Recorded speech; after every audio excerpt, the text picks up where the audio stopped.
한국교회 전체가 아마 조금 열정이 식어가는, 또 매너리즘에 빠져 있는 그런 모습을 우리가 볼 수가 있습니다.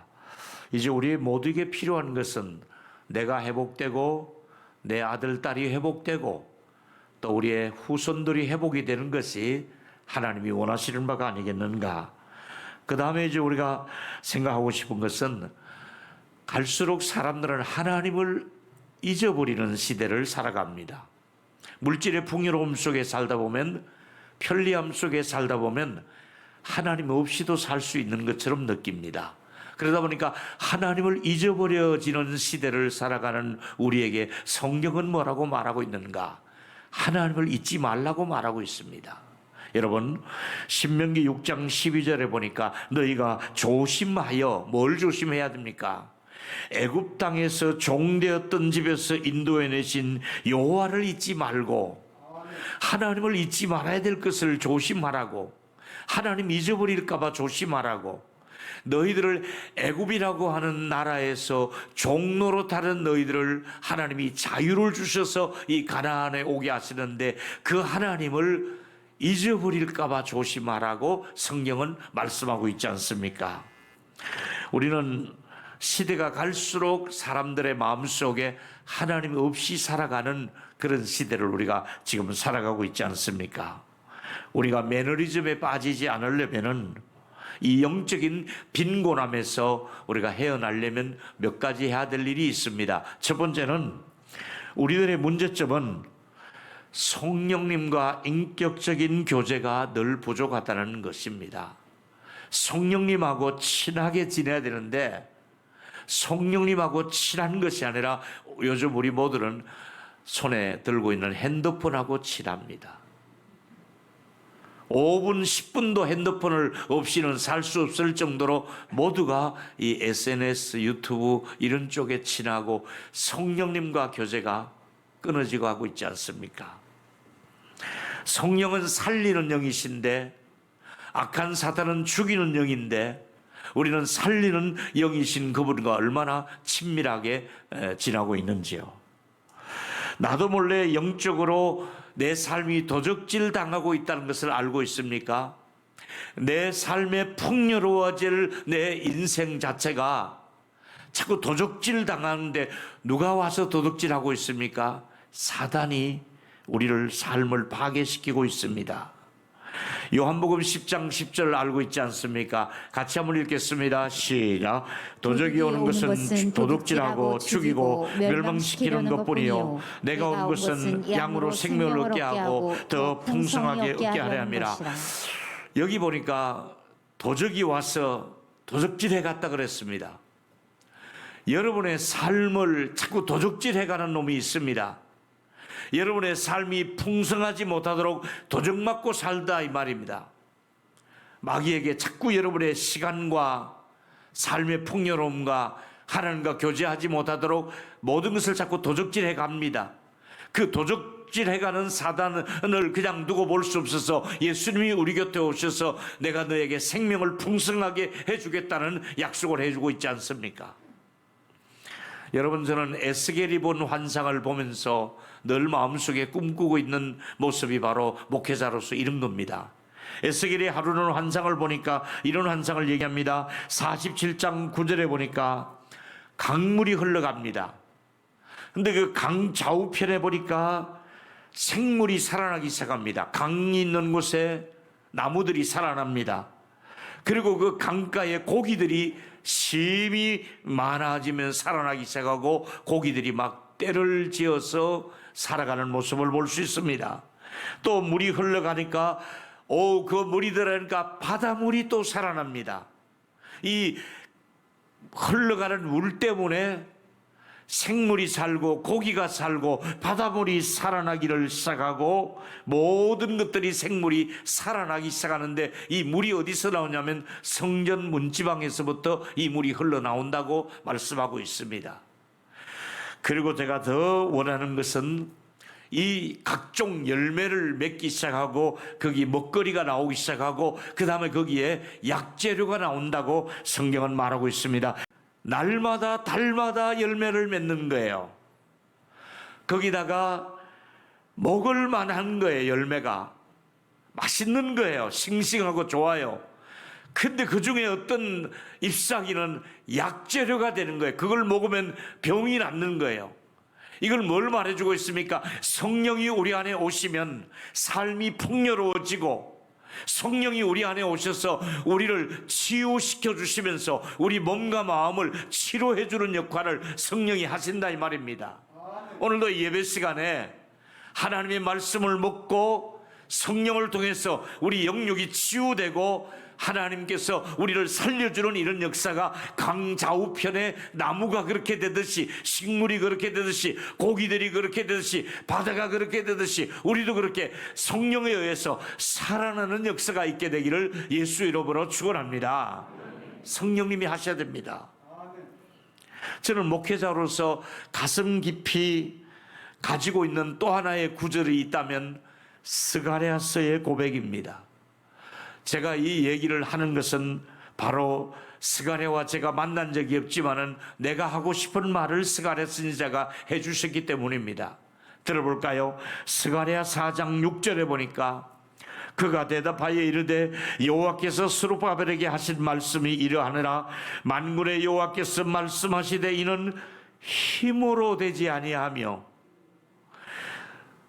능력으로 되지 아니하고 오직 나의 영으로 되느니라. 할렐루야. 제 생각이 바로 이거예요. 우리 힘은 아무것도 없어요. 제가 능력이 없어요. 제가 할 수 있는 일은 아무것도 없어요. 제가 하는 것이 아니더라니까요. 내 힘으로 하는 것이 아니고 내 능력이 아니라 하나님의 영이, 하나님의 신이, 하나님의 성령이 우리 안에서 인도해 주셔야 되고, 먹을 것을 주셔야 되고, 치유해 주셔야 되고, 목회가 되게 해 주셔야 되는 줄로 믿기를 바랍니다. 하나님이 하셔야 된다 이 말입니다. 저는 아무 힘이 없음을 늘 고백합니다. 부끄럽지만은 능력이 없습니다. 다만 이 스가랴 선지자가 기록에 남긴 이 고백이 나의 고백을 여기다가 옮겼구나 할 정도로 너무나 같은 공감을 느끼게 합니다. 사도 바울도 똑같은 생각을 하고 있었습니다. 스가랴 선지자와 바울은 만난 적이 없지만은 성령 안에서 같은 생각을 한 게 뭡니까? 빌립보 4장 13절에 보니까 내게 능력 주시는 자 안에서 내가 모든 것을 할 수 있느니라. 바울도 능력을 주지 않으면 아무것도 할 수 없다는 겁니다. 바울의 능력이 아니었습니다. 바울이 어떨 때는 손수건만 흔들어도, 바울의 손수건만 닿기만 해도 환자가 나았습니다. 바울의 능력이 아니라 하나님이 능력을 주셔서 그 일을 할 수 있었던 것처럼 우리 모두에게 하나님의 능력을 주셔야만이 어떤 일을 할 수 있기 때문에 영적인 임의 마음에서 우리가 회복하려면 하나님의 능력이 절대적으로 필요합니다. 오늘 하나님의 능력이 우리 안에 역사하시기를 주의 이름으로 축원합니다. 아무것도 없는 우리를 통해서 하나님은 일하고 계신다 이 말입니다. 제가 이 목회 현장에서 오랫동안 있어 보니까 선교사로 가 있을 때에도 교회를 건축해서 개척해서 지금까지 오는 동안에 모든 일들은 제가 하는 것이 아니라 하나님이 하시더라 이 말이지요. 하나님의 성령께서 사람들을 불러주셔야 되고, 마음의 변화를 주셔야 되고, 움직여 주셔야 되고, 물질을 주셔야 되고, 하나님이 하시도록, 하나님이 하시는 일을 보는 것이 목회 현장이라고 할 수가 있습니다. 여러분의 마음이 혹시 공허하지는 않습니까? 왜 공허한 줄 아십니까?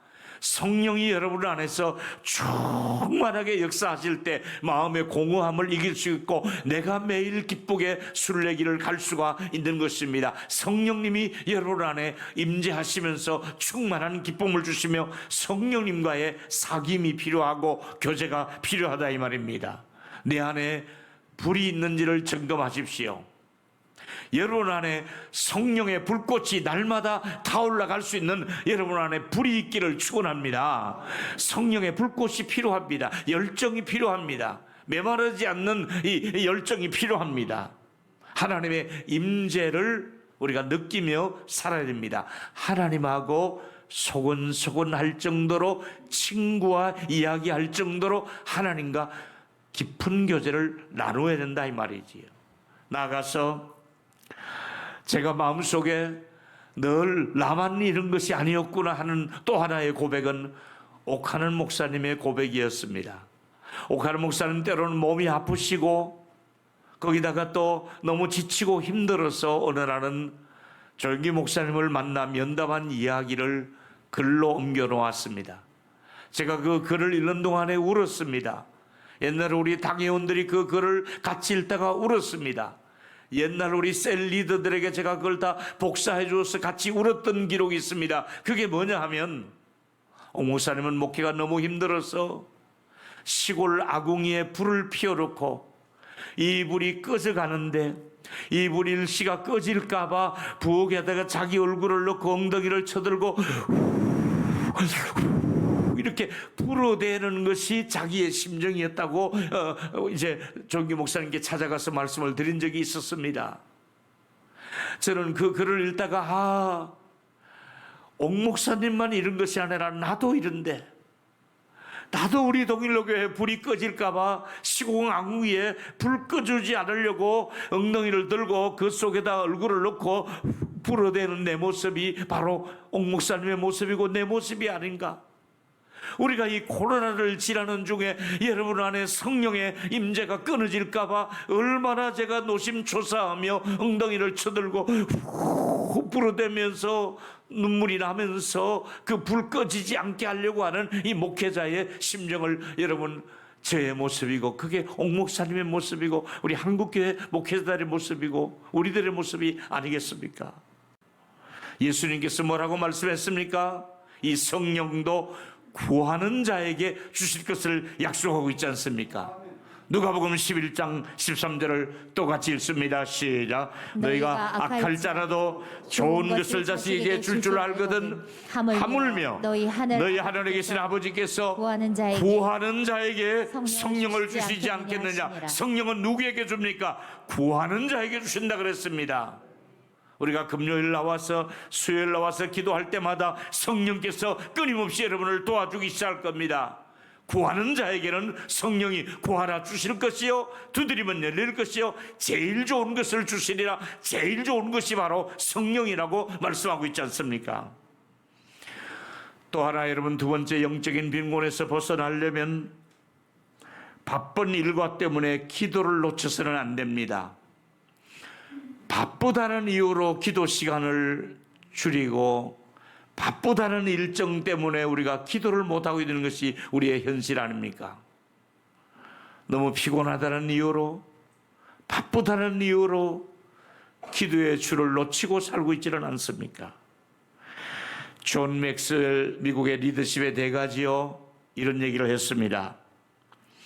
초대교회는 열흘 동안 기도하고 3,000명을 구원하는 역사가 일어나는 것이 초대교회인데, 현대교회는 10분 기도하고 설교는 열흘 동안 하고 겨우 구원받는 사람은 3명밖에 없었다는 얘기입니다.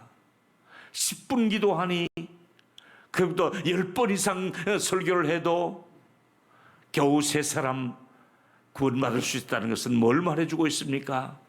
초대교회처럼 우리도 열흘 이상만 기도해 보십시오. 금식해 보십시오. 누구에게나 그 능력과 하나님의 임재를 경험할 수 있게 될 것입니다. 안전병이를 일으켰던 것 성령께서 베드로에게 충만하게 역사하고 제9시 기도 시간에 그런 일이 일어나고 있지 않습니까? 여러분, 기도 없는 설교에 능력이 있겠습니까? 뿐만 아니라 기도 없는 사역의 승리를 기대할 수 있겠습니까?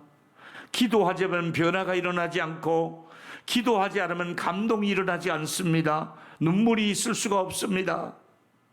기도할수록 구원의 즐거움도 회복할 수가 있습니다.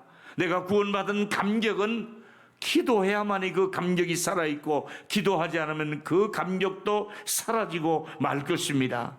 범죄한 다윗이 구원의 감격이 사라졌을 때 기도하면서 구원의 감격을 회복시켜 달라고 기도하고 있지 않습니까? 시편 51편 12절이지요.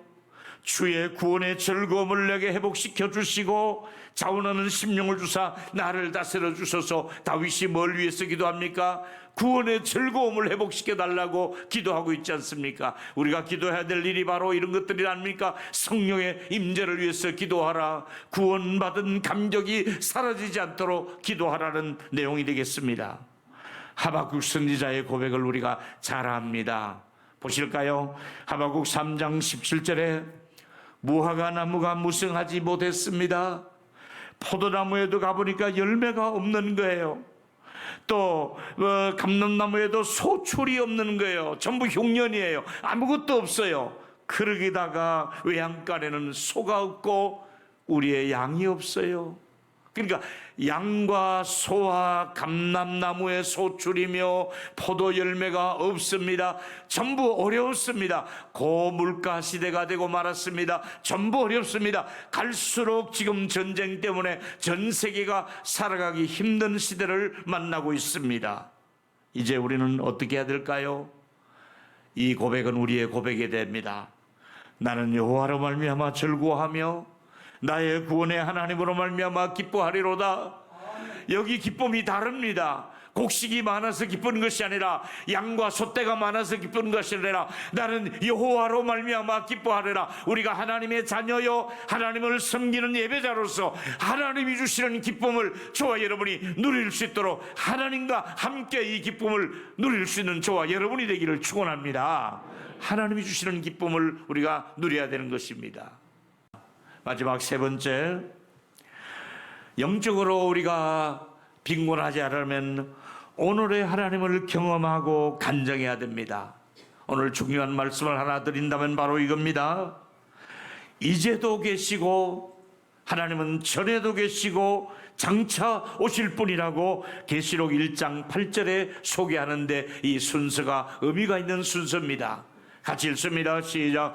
주 하나님이 이르시되 나는 알파와 오메가라 이제도 있고 전에도 있었고 장차 올 자요 전능자라. 할렐루야. 중요한 포인트는 이제입니다. 어제도 중요하고 내일도 중요하지만은 이제 하나님이 나와 함께 하시느냐, 지금 하나님이 나와 함께 하시느냐 하는 얘기입니다.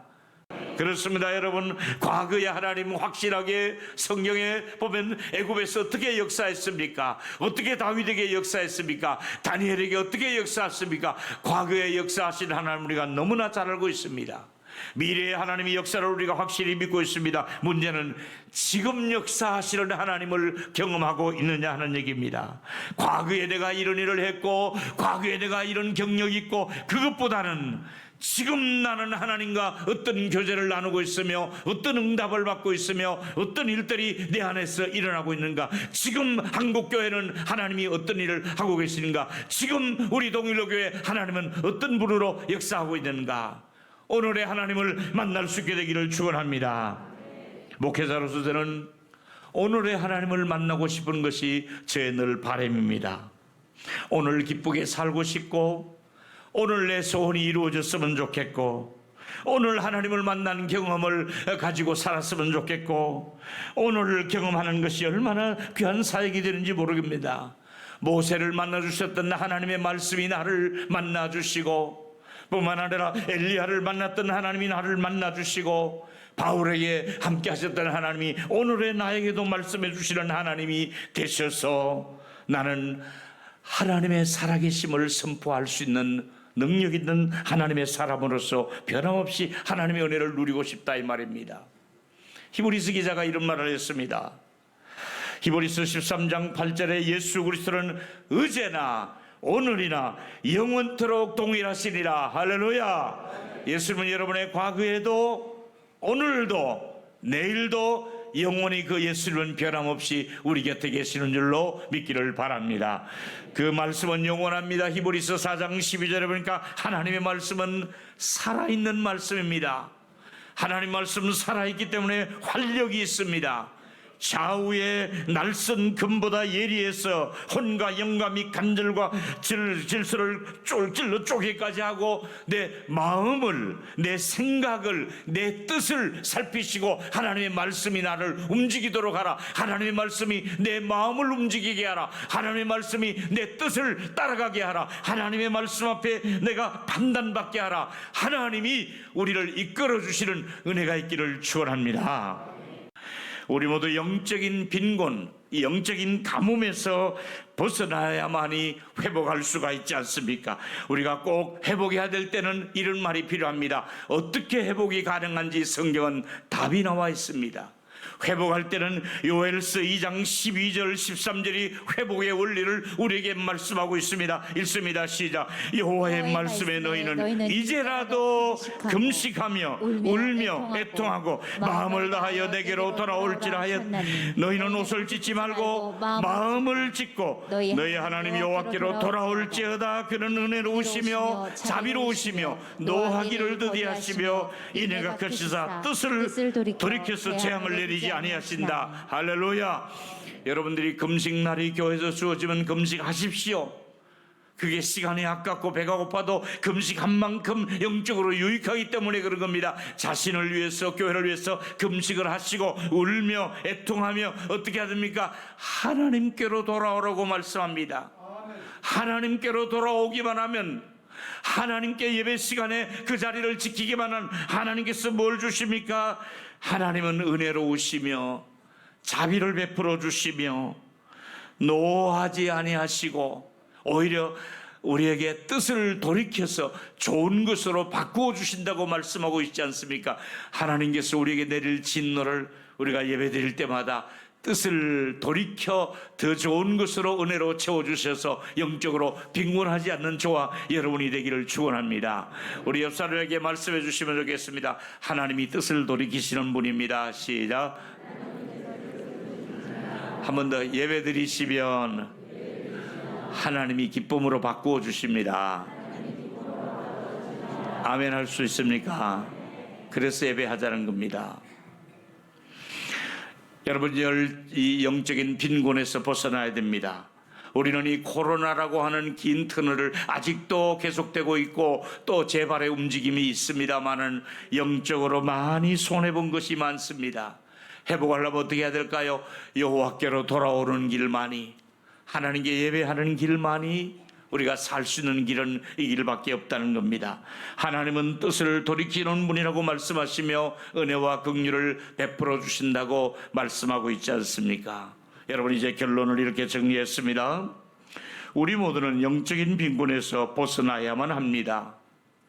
다니엘은 포로 생활 중에서도 영적으로 빈곤하지 않았고 큰 은총을 받은 사람이고 강건했다고 말씀하고 있습니다. 이제 첫 번째 글을 여러분이 마무리를 여러분이 해주셨으면 좋겠습니다. 첫째로 시작. 주여, 우리 모두도 성령님과의 인격적인 교제를 나누면서 성령님과 동행하게 하소서. 성령님과 날마다 교제하시며 좁은 길을 가면서도 기뻐할 수 있는 것은 주의 영이 함께함이라. 할렐루야. 날마다 성령님과 함께할 때 영적인 빈곤을 이길 수가 있습니다. 두 번째 읽습니다. 시작. 기도하며 구원의 즐거움을 회복하며 응답을 얻게 하소서. 여러분 안에 날마다 기도가 하는 가운데 이 하나님의 구원의 감격이, 하나님이 은혜 베푸시는 감격이 날마다 있게 되기를 축원합니다. 세 번째가 오늘 놓치지 말아야 될 메시지였습니다. 같이 읽습니다. 세 번째 시작. 어제 하나님, 내일의 하나님께 감사드리며 오늘의 하나님을 경험하며 간증하며 살기를 원합니다. 오늘의 하나님 만났을 길을 축원합니다. 어제보다도 내일보다도 오늘이 중요합니다. 오늘 하나님을 만나시고 오늘 오후 예배 드리시고 오늘 하나님과 교제하시고 오늘 하나님의 기쁨이 되고 응답을 누릴 수 있는 오늘의 하나님을 만날 수 있게 되기를 축원합니다.